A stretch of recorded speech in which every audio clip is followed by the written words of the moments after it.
अभी मासूम शर्मा का एक गाना रिलीज हुआ है लगभग 2 हफ्ते पहले, जिसका नाम है यमराज। और उसके अंदर एक लाइन इस्तेमाल की गई है जिसके अंदर कहा गया है कि वाणी मारी गुरु रविदास जैसी है। तो कई लोग जो है इस बात को लेकर फेवर में आए। फेवर में आने के बाद ये कहा कि इतने बड़े गुरु रविदास का जिक्र किया गया है इतने बड़े सिंगर के द्वारा, इतने बड़े सॉन्ग के अंदर।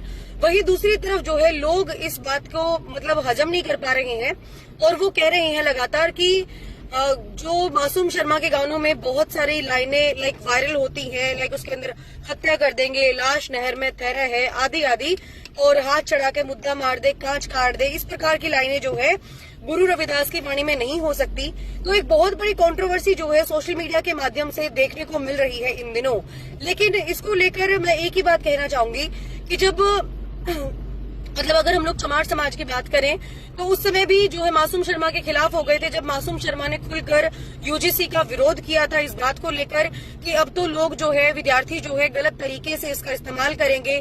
कई बड़े झूठे मुकदमे जो है जो जनरल कैटेगरी के लोग हैं, बच्चे हैं, उनके ऊपर दर्ज करवाए जाएंगे। और उसके अंदर ये भी कहा गया कि जो इसमें किसी प्रकार की कोई भी जांच नहीं की जाएगी और एकदम से किसी के ऊपर अगर केस दर्ज कर दिया जाएगा SC ST के मुताबिक, तो नो डाउट लोगों के अंदर एक तरीके से SC ST और जनरल दोनों आपस में बट जाएंगे और बटने के बाद जो है इस चीज का बहुत ही गलत इम्पैक्ट समाज के ऊपर देखने को मिलेगा। और अभी उस बात को बीते 7-8 दिन ही नहीं हुए थे, यूजीसी पर स्टे लगे हुए 7-8 दिन ही नहीं हुए थे। इसी बीच यमराज गाना जब रिलीज हुआ तो रिलीज होने के बाद जैसे जैसे उस गाने की पॉपुलैरिटी बढ़ी, पॉपुलैरिटी बढ़ने के बाद कई चमार समाज के लोगों ने ये बात कही कि जो है गाने के अंदर हमारे गुरु रविदास जी का जिक्र किया गया है। वहीं कुछ लोगों का ये कहना है कि ऐसे विवादित कलाकार मासूम शर्मा का नया गाना आया है जिसका शीर्षक है यमराज, जिसमें वो कह रहा है कि हम संत गुरु रविदास जिसी मुंह ते वाणी बोले से। इसके गाने की लाइन होती है, हाथ चढ़ाकर मुद्दा मार दे, कांच काट दे, हत्या कर दे, लाश नहर में तरा दे, आदि आदि। तो क्या ये सब वाणी संत शिरोमणि गुरु रविदास महाराज जैसी है? इसकी हैसियत नहीं है 50 जन्मों में भी संत शिरोमणि सदगुरु रविदास महाराज जी जैसी वाणी बोलने की? मेरे तो समझ में नहीं आ रहा चमार समाज इस अपमान को चुपचाप सहन क्यों कर रहा है। इस प्रकार की पोस्ट है जो वायरल हो रही है और युधिष्ठिर सिंह रंगा के द्वारा ये वाली पोस्ट डाली गई, जिसके बाद कई चमार समाज के लोग सामने आते हैं और आने के बाद जो इस पोस्ट को जो है कॉपी पेस्ट कर देते हैं। और कई जगह पर इस चीज का विरोध भी देखने को मिला कि अब जो है यूनिटी दिखानी चाहिए, चमार समाज को जागृत होना चाहिए।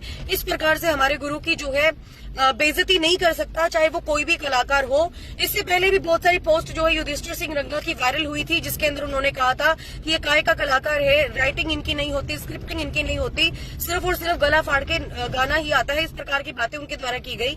लेकिन अब ये कंट्रोवर्सी कितनी आगे तक जाएगी, क्योंकि इसके अंदर जो है 50% लोग अगर इनके पक्ष में आ रहे हैं तो 50% लोग मासूम शर्मा की खिलाफत भी कर रहे हैं और लगातार इस प्रकार की पोस्ट जो है सोशल मीडिया के माध्यम से वायरल की जा रही है।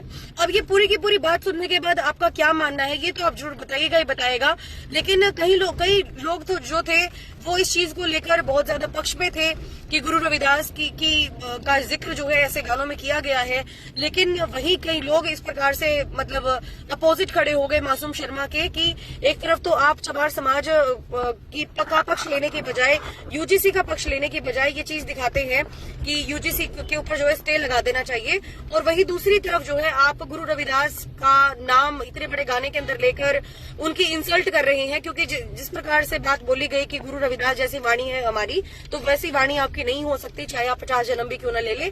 बट इस कंट्रोवर्सी को लेकर आपका क्या मानना है ये आप जरूर बताइएगा। बाकी मुझे लगता नहीं था कि इस चीज के ऊपर कंट्रोवर्सी इतनी ज्यादा फैल जाएगी, सोशल मीडिया के माध्यम से इतनी ज्यादा पोस्ट शेयर की जाएंगी, बट अब हो रही है। तो इसको लेकर आप क्या कहेंगे जरूर बताइएगा। Thank you so much everyone for watching this video. बाकी आपका क्या मानना है ये बताना कमेंट बॉक्स के माध्यम से ना भूलिएगा।